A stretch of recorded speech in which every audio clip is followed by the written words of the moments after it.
Hindi naman tayo katulad ng mga makikita natin dyan sa social media. Natapik-tapikin lang yung noo, tumba na, tapos gumaling na raw. Yung pala hindi. Sa Amerika, mayroong malaking grupo doon. Million din ang dumadalo. Kita mo yung mga lumpo. Lumalakad. Nakakamera yan. Pero hindi nila alam, mayroon palang sinusundan pala sila ng mga nag-i-investigate. At na-discovery, scam pala yun. Hindi pala totoo. Drama lang pala. Paano yun? Maraming naluko ng mga tao. Kumita na yung kanilang leader. Mayroon ng mga sariling eroplano, helicopter, mamahaling mga sasakyan, mga mansion, malalawak na mga lupain, mga negosyo, malalaking mga deposito sa bangko. Dito sa Pilipinas, mayroon din ganon. Nagtatago na sa gobyerno dahil hinahanap na sila. Pero sa Jesus Miracle Crusade International Ministry, Lord, hallelujah, dakilang Ama Diyos na makapangyarihan sa lahat, aming pinakamamahal na Panginoong Hesus.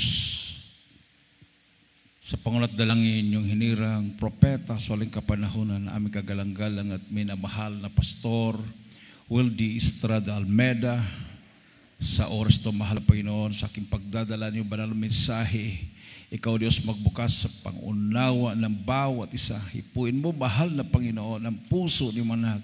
Ipaunawa mo sa kanilang ibanghilyo ng kaligtasan sa ganang akin kung magagawa at sa iyong dakilang pangalan aking sinasaway. Demonyo ng hadlang at paglalangan lumaya sa aming gitnaan. In Jesus' name. Hallelujah, hallelujah. Praise the Lord. Everybody say praise the Lord.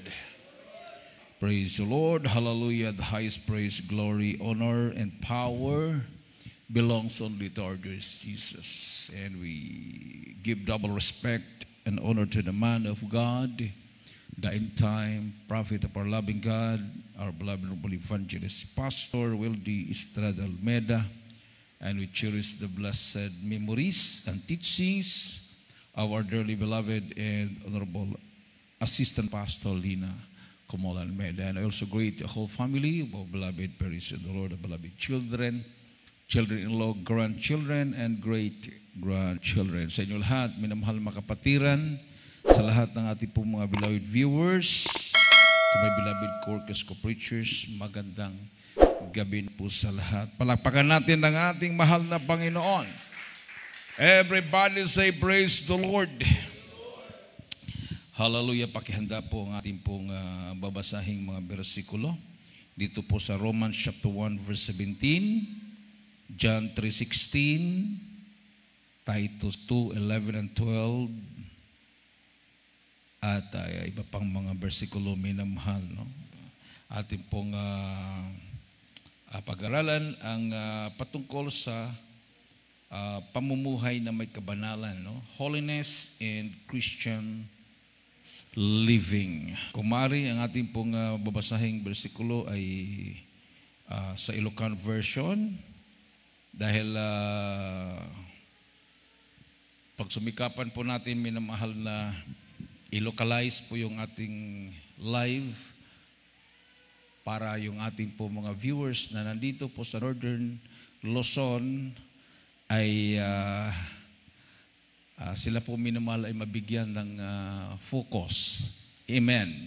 Kasi marami po tayong mga live webcast o streaming throughout the country. At sa iba pong mga live streaming ay halimbawa sa Kabisayaan, Cebuano po sila doon, at iba pang mga dialect.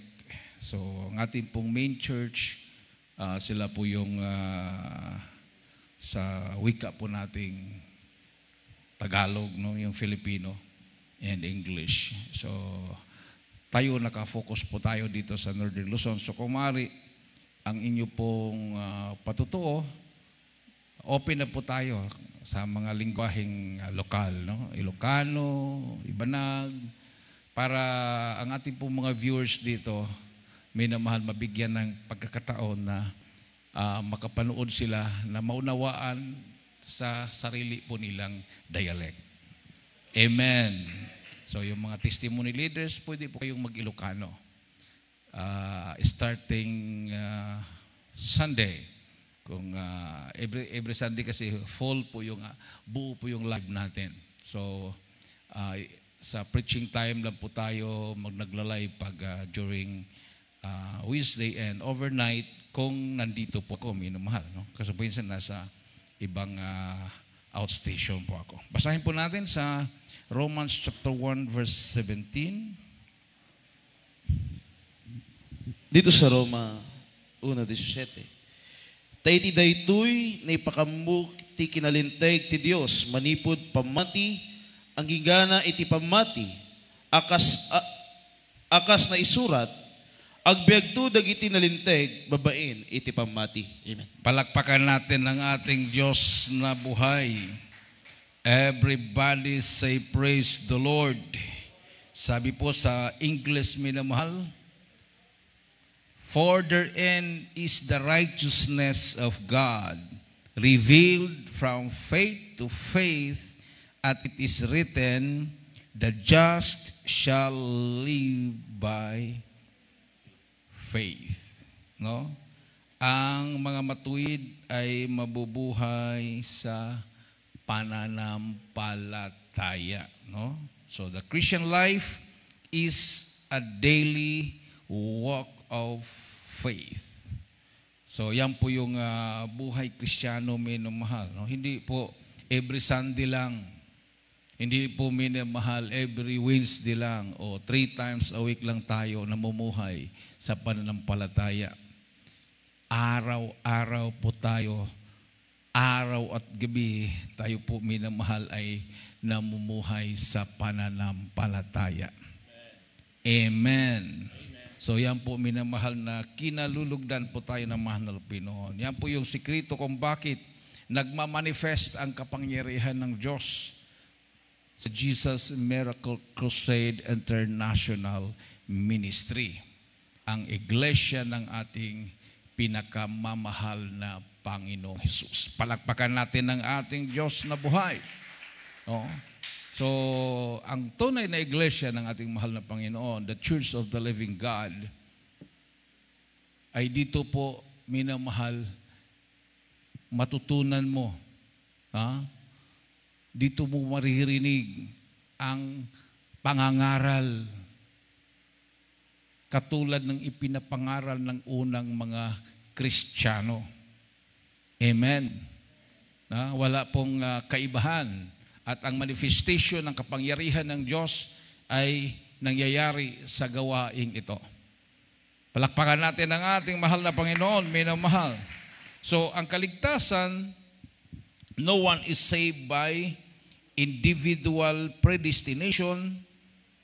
All are saved as they respond in faith to God's universal grace according to John 3:16 and Titus 2:11 and 12. John 3:16 at ipong basahin. Dito sa 1:3:16. Gabuta kasta unay ti panagayat iti Dios iti lubong. Inted na tinaiduma-duma nga anak na. Tapno saan mapukaw ti sinuman amamati kenkwana no diket maadaan iti biag nga agnanayon. Amen. Pakihanda yung isang bersikulo. For God, sabi dito may mal, for God so loved the world that He gave His only begotten Son, that whosoever believeth in Him should not perish but have everlasting life. Sino po yung maliligtas? Yun lang pong sumampalataya sa ating mahal na Panginoong Hesukristo. Hindi po ito mahal automatic. Amen. Everybody say praise the Lord. Isang malakas at matunog na palakpak sa ating mahal na Panginoon. At sa Titus 2:11 to 12, ito po nakasulat kayo. Dito sa Tito 2:11 at 12. Tanagparang iti parabor ti Dios kadagiti amin at tao. Isursuro na tayo daytoy at tumalikod iti saan ana Dios nan. Ken nailubungan at tarigagay. Ken insuro na tayo nga agbyag ananakem nalinteg. Ken iti na Dios nan awagas iti daytoy apanawen. Amen. Amen. Praise the Lord. For the grace of God that bringeth salvation hath appeared to all men, teaching us that denying ungodliness and worldly lust, we should live soberly, righteously, and godly in this present world. Palakpakan natin ang ating mahal na Panginoon. Sabi nga ng salita ng Malapinon, minamahal. Sabi ng Bible, sabi ng banal na kasulatan, kung ang mga matuwid ay mahirap maligtas, paano na kaya ang mga makasalanan? Amen. If the righteous scarcely be saved, paano yung mga ungodly, yung mga unrighteous? Yung umaasa po sila sa pangako ng mga bulaang mga ngaral na magpamembro daw sa kanilang relihiyon, ligtas sila. That's scam. No? Yan po minamahal ay panluloko. Pamimbro ka, tapos maligtas ka. Alam mo naman ang buhay mo, walang pagbabago. Lasinggero ka pa rin, babaero ka pa rin. Yung makaramdaman mo, ganun pa rin. Walang Diyos na tumutugon sa panalangin. Walang pagbabago. Yan ang dahilan kung bakit minamahal ang mga ibang relihiyon ay inadapt na nila yung same-sex marriage dahil wala kang makitang kapangyarihan na kumikilos. Samantala sa Jesus Miracle Crusade International Ministry, sa gawaing ito, sa iglesyang ito, minamahal, yung mga bakla, nagbabago. Yung mga tumboy, nagbabago. Palakpakan natin ang ating mahal na Panginoon. Yung mga karamdaman na tinanggihan na ng ospital, pinagaling. Hindi po yan hokus-pokus, minamahal. Mga doktor, sila mismo may mga sakit. Dumalo dito at nagpabutismo, gumaling ang kanilang mga karamdaman. May deny mo ba yan? Amen? Hindi naman tayo katulad ng mga makikita natin dyan sa social media, natapik-tapikin lang yung noo, tumba na, tapos gumaling na raw. Yung pala hindi. Sa Amerika, mayroong malaking grupo doon. Million din ang dumadalo. Kita mo yung mga lumpo, lumalakad, nakakamera yan. Pero hindi nila alam, mayroon palang sinusundan pala sila ng mga nag-i-investigate at na-discovery, scam pala yun. Hindi pala totoo. Drama lang pala. Paano yun? Maraming naluko ng mga tao. Kumita na yung kanilang leader. Mayroon ng mga sariling eroplano, helicopter, mamahaling mga sasakyan, mga mansion, malalawak na mga lupain, mga negosyo, malalaking mga deposito sa bangko. Dito sa Pilipinas, mayroon din ganon. Nagtatago na sa gobyerno dahil hinahanap na sila. Pero sa Jesus Miracle Crusade International Ministry, bawat membro ay may patutuo sa buhay. Amen. At ang pinagpala ay bawat membro. Dati walang mga sasakyan, dati walang mga lupa, dati walang mga bahay. Ngayon, umiiyak, nagpatutuo. Mayroon na po silang mga bahay, mayroon na po silang masakyan, mayroon na po silang mga lupa, dahil pinagpapala na sila ng mahal na Panginoon. Isang malakas at matunog na palakpak sa ating Diyos na buhay. Anong ginagawa ng ating mahal na pastor? Sa nga, daily walk of faith. Nasa tuhod ng panalangin at pag-aayuno. Hindi lang isang beses. Yung sa iba kasi, isang beses lang na sila nakapag-ayuno. Yun yung kanila patutuon na yun. Yun na yung pinaka-kapital nila. Isang beses lang. Nakapag-longer fasting. Samantalang ating mahal na pastor, ilang beses pa ulit-ulit. Naka 40 days, naka 93 days, that was 1983. Normal sa kanya yung 21 days fasting, 10 days fasting. Sa kampo ng Abu Sayyaf, bago siya pumasok, 40 days fasting. Sa loob ng kampo ng Abu Sayyaf, sa 3 months, walang kain, araw at gabi. O sino nakasaksi doon? Mismo ang mga Abu Sayyaf. So grabe yung kanilang paggalang sa ating mahal na pastor. Sabi nga ng anak ni Gaddafi, halos mapaluhod na siya sa harapan ng mahal na pastor na paano mabayaran yung sakripisyo ng ating mahal na pastor para sa mga Muslim sa Mindanao. Palakpakan natin ang ating Diyos na buhay. Everybody say praise the Lord. So yan pong dahilan kung bakit gumagalang sa atin ang ating po mga beloved Muslim brothers and sisters. Dahil nakita nila, totoo ang Jesus Miracle Crusade International Ministry. Nagkrusada sa Zamboanga. Dumalo. Iba't ibang tribo. Nagpabutismo, minamahal. Halos hating gabi na, hindi tapos-tapos yung bautismo. Sila mismo nagpatotoo. Instantly, gumaling ang kanilang mga karamdaman. Isang malakas at matunog na palakpak sa ating Diyos na buhay.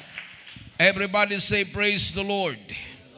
So, sabi po ng Romans 11, 17 to 23, the Bible does not teach unconditional security. Each person live by obedient faith in Christ. No? So hindi po tayo nagtuturo na once saved, always saved. Yung tinatawag nilang OSAS. No? Once saved, always saved. Sa demonyo po nakaturuan yan. Kahit ano daw gawin mo, basta tinanggap mo na si Kristo, kahit mabackslide ka, kahit gagawa ka ng mga kademonyuhan, ligtas ka pa rin. Ano yun? Basta doon ka sa kanilang relihiyon.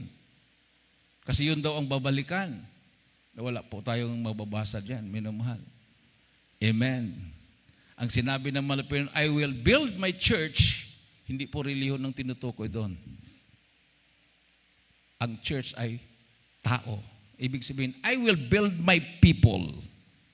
Na ang mga tao na yan, na sasamba sa Kanya, hindi kayang lupigin, hindi kayang wasakin ni Satanas. Dahil may kapangyarihan labanan si Satanas. Amen. Hindi sunod-sunuran sa kaaway. Yan ang nangyayari ngayon sa relihiyon. Pagkatapos mag-preach, ayun, nasa lamesa, kasama yung kanilang mga leaders, nag-inuman. Sabi, okay lang daw yun, basta hindi lang malasing. Grabe naman ang palusot ng kaaway, no? Wala silang panahon sa fasting and prayer. Magagaling magsalita dahil sila po ay nag-aral. Pinapraktisan nila yan. Lahat na aksyon sa pulpito, pinapraktisan nila yan. Nagpa-practice sila. Kumbaga may salamin na kaikot kung ano ang movement ng kanyang katawan. So wala namang kapangyarihan ng mahal na Panginoon. Hindi naman sila sinasamahan ng mahal na Panginoon. Ang mga apostoles, hindi po sila nag-practice. Hindi po sila theologian. Hindi po sila seminarista. Wala po silang pinag-aralan. Wala po silang hawak. Ngayon tayo, mas mapalad tayo, may hawak tayong Bible. Sa panahon ng mga apostoles, wala po silang hawak. Kung ano yung guidance ng Holy Spirit sa kanila, sila po yung nagsasalita. At pinapatunayan na kanilang sinasabi ay tama sa mga himala na nangyari sa lahat na nakikinig. Amen. So pag hindi na po sila makakapunta sa isang lugar, sila po yung sumusulat. So mabasa po natin yung ating pong mga nababasa ngayon sa Bible, sulat ni Pablo sa Corinto, sa Galacia, sa Roma. So sumulat siya doon. So yun naman ang na-preserve. Pero yung mga apostoles, yung mga disipulo ng Malapino na hindi sumusulat, wala po tayong mababasa na kanilang pangaral dahil hindi sila nagsusulat. Actually, si Apostol Pablo, hindi po siya kasama sa 12 disciple. Marami po yung disipulo ng Malapinon, pero ilan lang po yung sumulat. Si Matthew, sino pa? Si Luke, Lucas. Si Marcos ba kasama ba sa 12 disciple? Pero hindi yata, no? Oh, si Marcos ay bunga ni Apostol Pablo, no? Si Marcos ay iniwanan pa nga siya. Nung nag-mission si Apostol Pablo, parang hindi sila nagkasundo. Iniwanan pa siya sa sunod na mission. Tapos inalalayan siya ni Bernabe, no? Nung inalayan si Bernabe, so nakaka-recover siya, bagamat iniwan na siya ni Pablo, at nakapagsulat siya. Amen. Everybody say, praise the Lord. No? So kung walang Bernabe na nag-comfort kay Mark,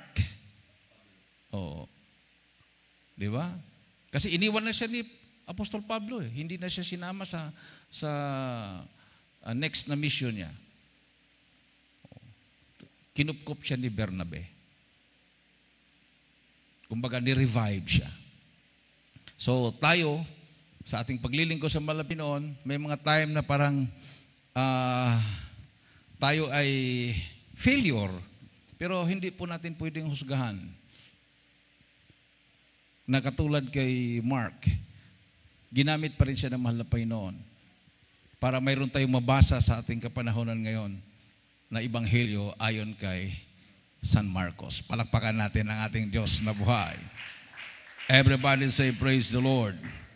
At sa Hebrews nabasa na ba yung Roma? 11, 17 hanggang 23, ating pagbasahin.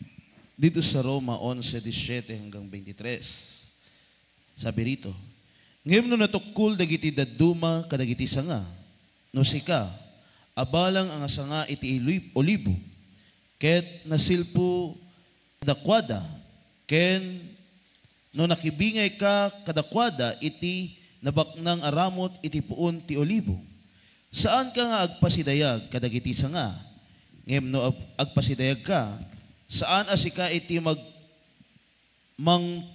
mangtultulong iti ramot? Ngem tirmot ti mangtultulong ken ka. Ket ibagam to nga rod, atukul dagiti sanga tapno maisilpuak pudno dayta. Natukul da gapo iti saanda panamati ngem sititib kerkayo a nakatakder gapo iti pamatiyo. Saan yu panunutin anangato unay ti bagiyo ngem agbuting kayo. Tano saan a kinailalaan ti Dios dagiti kadawyan asanga, saan kayo met a kailalaan.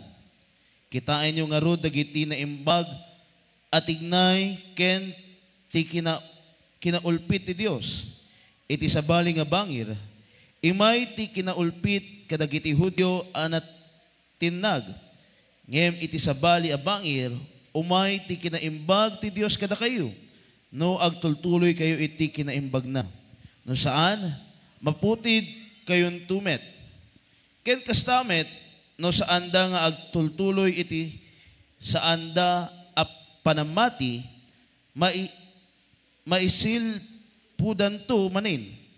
Ta kabalenti Dios nga agsil po manin ida. Amen. Palakpakan natin ang ating mahal na Panginoon, minmahal. And if some of the branches be broken off, and thou being a wild olive tree, wert grafted in among them, and with them partakest of the root and fatness of the olive tree. Boast not against the branches, but if thou boast, thou bearest not the root, but the root thee. Thou wilt say then, the branches were broken off, and I might be grafted in. Well, because of the unbelief, they were broken off, and thou standest by faith. Be not high-minded, but fear. For if God spared not the natural branches, take heed, lest he also spare not thee. Behold, therefore, the goodness and severity of God. On them which fell, severity, but toward thee, goodness. If thou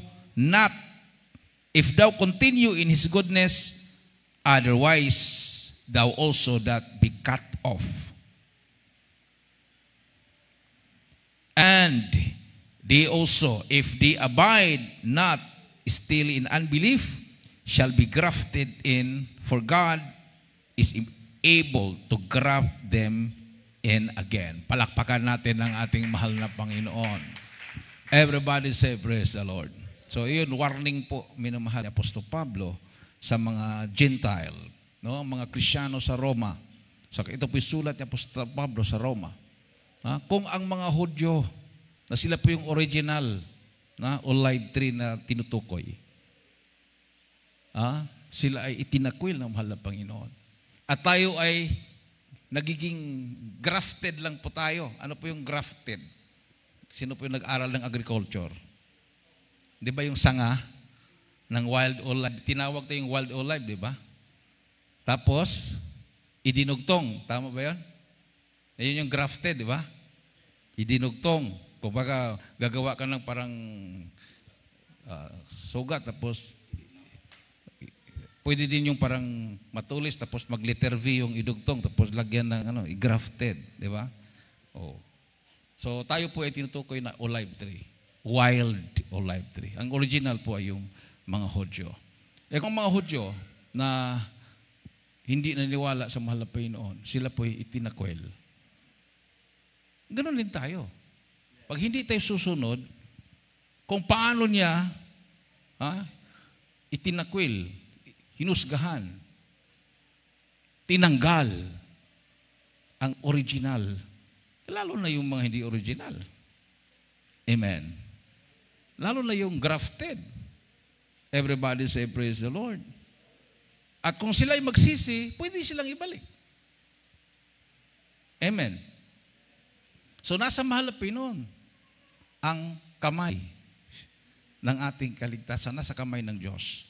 So nakakatakot pag mahulog tayo sa kamay ng mahal na Panginoon. Palakpakan natin ang ating Diyos na buhay. O di ba? Nasa Hebrews 10:25, huling talata. So huwag pagliban yung ating pong mga pagtitipon, minamahal. Katulad ng ginagawa ng iba. Kasi nakakatakot na mawala po tayo sa kamay ng mahal na Panginoon. Mabasa po natin yan. Hebrews chapter 10 verse 25. Dito sa Hebreo 10:25.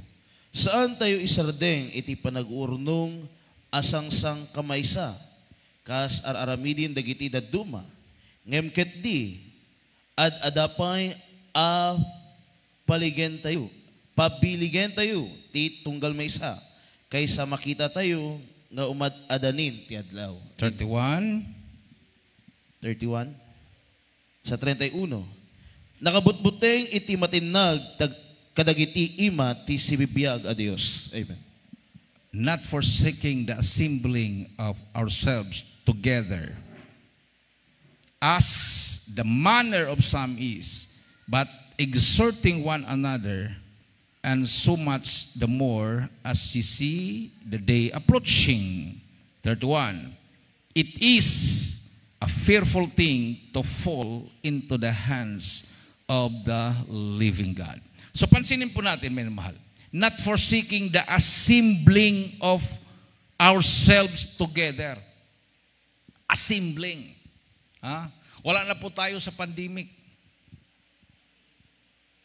Yung iba nasasanay sa, dito na lang ako, mag-online na lang ako ngayon. Di ba? Assembling po ba yun? Kinonsider lang po yun dahil panahon ng pandemic yun. Or, sa mga lugar na wala pa tayong gawain. Yung mga unbelievers, sila po yung sumusunod. Yan po ang dahilan kung bakit tayo po ay mag-shift to local dialect para yung mga unbelievers, hindi pa baptized, na maabot ng ating pong webcast, lalo na dito sa Northern Luzon, sila po yung makakapanood. Marinig nila Ilocano yung binabasa nating version, o Ilocano yung mga patotoo, o magkaroon sila ng interest. Dito ako kasi Ilocano. Naunawaan ko. Yung lalo na yung mga matatanda na may mga sakit, ipaparinig nila yon, papanood nila. So, tayo na mga saved na, wala na tayo sa pandemic, pagsumikapan po natin na tayo po, minamahal, ay nasa fellowship, nasa pagtitipon, assembling ourselves together. Dahil napakahirap at nakakatakot na mahulog tayo sa kamay ng Diyos. Tayo ay nasa kamay ng mahal na Panginoon. Pag mahulog ka, wala ka ng kaligtasan. Palakpakan natin ng ating Diyos na buhay. Everybody say, praise the Lord. So, araw-araw, isabuhay po natin ang buhay Kristiyano na tayo ay mabuhay sa pananampalataya. So, anong ginagawa ng mga unang Kristiyano? Araw-araw, nagpupuri sila sa mahal na Panginoon. Ganon din ang Jesus Miracle Crusade. Lahat ng mga pastoral houses, Luzon, Visayas, Mindanao, buong bansa, buong mundo, pag may pastoral house, mayroon pong pagpupurihan. Madaling araw pa, nagpupuri ng mga anak ng Diyos, ang mga manggagawa. Naalala ko yung nandoon kami sa kampo ng Abu Sayyaf. Alas 4 pa ng madaling araw, gisingin na kami ng mahal na pastor. Puri na tayo. Alas 4, matapos alas 12 ng tanghali.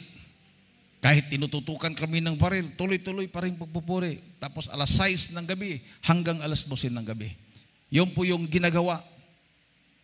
Kahit binubumba na lang mga military ang kampo ng Abu Sayyaf, ang mga Abu Sayyaf na mismo nagsasabi, mga haleluya, magpuri na kayo para maligtas tayo. Palakpakan natin ang ating mahal na Panginoon. Na-realize at nakita ng mga Abu Sayyaf na habang nagpupuri ang mga anak ng Diyos, pati sila naligtas din sa mga bala na pinapaulan sa kampo nila. So, may kapangyarihan ang pagpupuri sa mahal na Panginoon. Kasi once na ang mga anak ng Diyos ay hindi na nagpupuri, ayan, kaya ka ng paglaruan ng kaaway. Amen. So, dito sa atin, wala pong mga manggagawa na nagbabasketball, naglalaro ng chess, naglalaro ng baraha, palipas oras, walang ganon. Nung nasa relihiyon pa ako, nagseminar kami sa kumbento, pag hindi nagtuturo sa amin yung mga pari doon, ayun, nagharap-harap sila doon sa lamesa, naglalaro ng baraha. Sabihin natin wala silang pustahan, palipas oras. Hindi po ginagawa yan sa Jesus Miracle Crusade International Ministry. Ang mga manggagawa, pag lang ginagawa, nagbabasa ng Biblia. Palakpakan natin ang ating mahal na Panginoon. Yan ang itinuro sa atin ng ating beloved parents in the Lord, ng ating mahal na pastor at mahal na pastor. Awitan po natin ang ating mahal na Panginoon, minamahal. Once na hindi na po natin gagawin yan, hindi na po magmamanifest ang kapangyarihan ng mahal na Panginoon. Signs, wonders, and miracles, hindi na po magmamanifest. Kahit memorize mo pa ang buong kasulatan from Genesis to Revelation, kahit gaano ka pagkagaling sa bersikulo, kahit gaano ka pagkagaling sa debate, pag hindi ka nagpupuri sa mahal na Panginoon, kapag hindi ka nag-aayuno, walang fasting and prayer, walang pagpupuri, walang manifestasyon ng kapangyarihan ng mahal na Panginoon. Salamat sa Malapino, nandito tayo sa tunay na gawain Diyos. This is the true church of our dear Jesus. The church of the living God with power, signs, wonders, and miracles nagmamanifest sa gawain ito. Dahil inihanda tayo ng Malapinoon sa kanyang pagparito. Tayo ang tinutukoy nung sinabi niya, I will build my church. I will build my people. Tayo yon. Dahil malapit na ang kanyang pagbabalik. Hindi po niya babalikan yung mga lasanggero. Hindi po niya babalikan yung mga babaero. Yung punong-puno ng bisyo. Mga chain smokers. Sugarol. Hindi po yun. Mayroon po siyang tinutukoy na kanyang babalikan na kahit si Satanas o ang puwersa ng kadiliman ay walang kapangyarihan laban sa kanila. We are the church of the living God. We are the people of God na sinabi ng Panginoon na kanyang itatayo sa huling kapanahunan. I will build my people. Ang mga tao na sasamba sa Kanya sa espiritu at katotohanan. Itas po natin ating makamay, minamahal. Awitan po natin ating Diyos na buhay.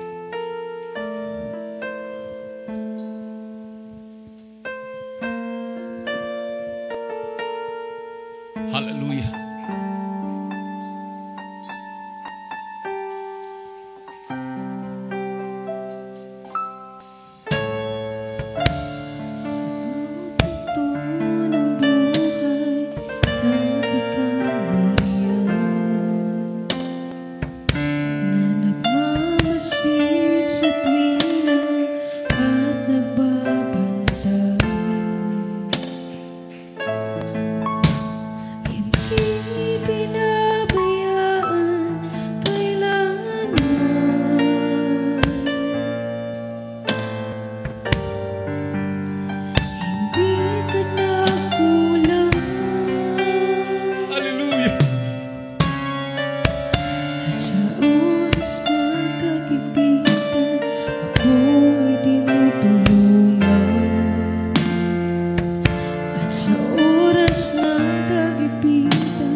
Hinanguan ni lahat, magpagkailan presensya natin malapit. Saan Hallelujah. magtungo ko'y iningatan, at sa oras ng kagipitan ako'y tinutulungan. Hindi pinabayaan kailanman,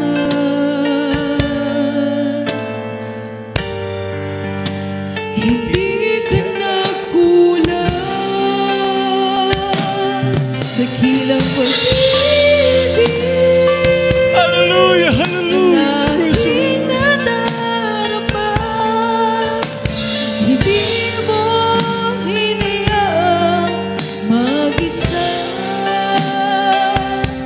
dakilang pag-ibig, o Panginoong Hesus. Mula sa kadiliman, hinango mo at minahal magpakailanman. Ikaw ang gabay sa aking buhay, sa'yo ako'y nagmamahal. At ang inaasam, ako'y tulungan na masunod ang iyong kalooban. Dakilang pag-ibig ang aking nadarama. Hindi mo hinayaan mag-isa, dakilang pag-ibig, o Panginoong Hesus. Mula sa kadiliman, hinango mo at minahal magpakailanman. Ikaw ang gabay sa aking buhay, sa'yo ako'y nagmamahal. Ang inaasam, ako'y tulungan na masunod ang iyong kalooban. Dakilang pag-ibig ang aking nadarama. Hindi mo hinayang mag-isa, dakilang pag-ibig, Amen. Praise the Lord. Hallelujah. o Panginoong Hesus. Mula sa kadiliman, hinango mo ang minahal magpakailanman. Hinango mo at minahal magpakailanman. Praise the Lord. Hallelujah.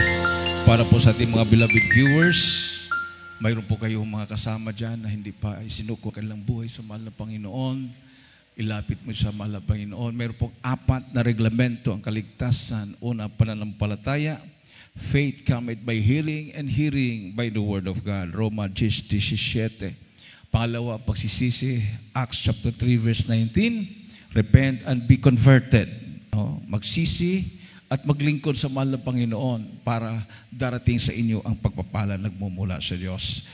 Pangatlo, and be baptized in the name of Jesus Christ according to Acts 2:38 para mapatawad at mahugasan ng inyong makasalanan at tatanggapin nyo ang kaloob ng Espiritu Santo. Magkaroon ka ng kapangyarihan, labanan ang kaaway. Ang inyong pong mga sakit ay magsigaling sa pangalan ni Jesus. At ang pang-4, Matthew 3:11, Diyos na ang gagawa, bautismo sa Espiritu Santo.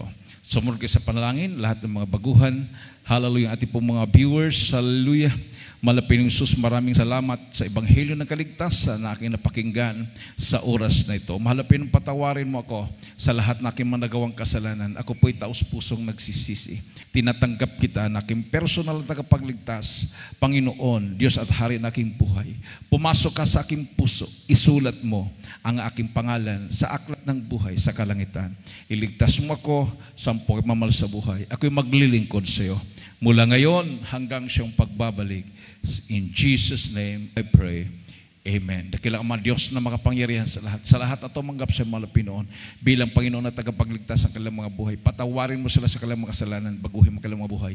Gawin mo silang tunay na Kristiyano. Isulat mo kanilang mga pangalan sa aklat ng buhay sa kanilang. Iligtas mo sila sa pagmamahal sa buhay. In Jesus' name. Amen and amen. Palapakan natin mahal na Panginoon. May mahal. Ilagay po yung kanang kamay sa ulo, kaliwang kamay sa parte ng katawan na mayroon po makaramdaman. Ano po yung mga sakit, banggitin po yung mahal, tayo po yung mag-isang manalangin. Hallelujah.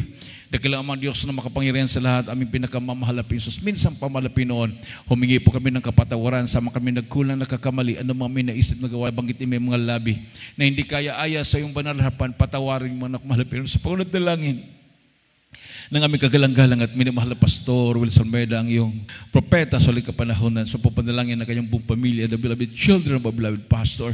Sama-sama po namin sinasaway, anumang gawa ng kaaway, demonyo ng karamdaman, sakit sa puso, high blood, diabetes, cancer, demons of sickness and diseases, vices, problems, unbelief and doubts, demons of poverty, cast out, vices, cast out, sickness, be healed right now, in Jesus' name, in Jesus' name. Amen and amen. Praise the Lord. Hallelujah. Praise the Lord. Hallelujah. Tayo po minamahal ay tumayo. At bilang pasalamat sa ating Diyos na buhay, itaas po natin ang ating pong dalawang kamay. At sabay-sabay po tayong tumalon na 3 beses. At isigaw po natin sa malakas na tinig ang makapangyarihang salita, ang Hallelujah. Praise the Lord. 3 times. Hallelujah. Praise the Lord. Hallelujah. Praise the Lord. Hallelujah. Praise the Lord. Lahat magsabi, praise the Lord. Praise the Lord. At tayo po'y dumako na po minamahal sa ating pong mga announcement. At pong ibigay ang pagkataon sa ating pong beloved brother Raymond Passion. Praise the Lord.